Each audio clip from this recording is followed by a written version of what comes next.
Well, decades ago, Al Capone ran the booze business here in Chicago. Part of the operation out of this brick building in the South Loop along the Chicago River. Now the bootleg brewery is going away. And its demolition brings back memories of an infamous vault opening that took place just a few blocks away. The walls come tumbling down, allowing the sun to pour in to a building that used to hide Chicago's most notorious gangster. It was used by Al Capone.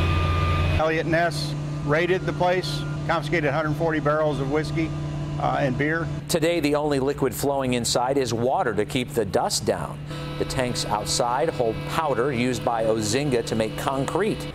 A company whose iconic candy cane-like trucks help build things is now in the news for demolition. The story is that Al Capone and his crew would hang out in the upper floor on this part of the building. We give many tours here. We take them into that warehouse and say, smell that history in here? You can just smell it. That musty smell of stale beer. This was Al Capone's warehouse. Lloyd Meyer is the president of Ozinga.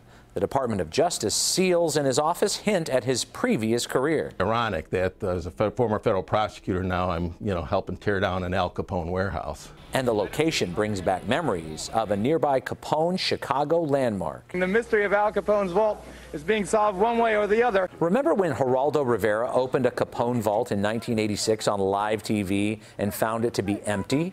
Meyer suspects that second-floor office, sealed and off-limits for years, will be a dud as well.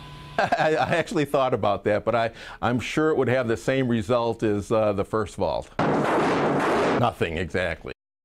Good stuff. Late this afternoon, longtime mob expert John Binder tells us he's not so sure the building in question was a Capone brewery. Based on his research, it likely belonged to another gang, but the Capone label got slapped on simply because it involved Prohibition and Chicago.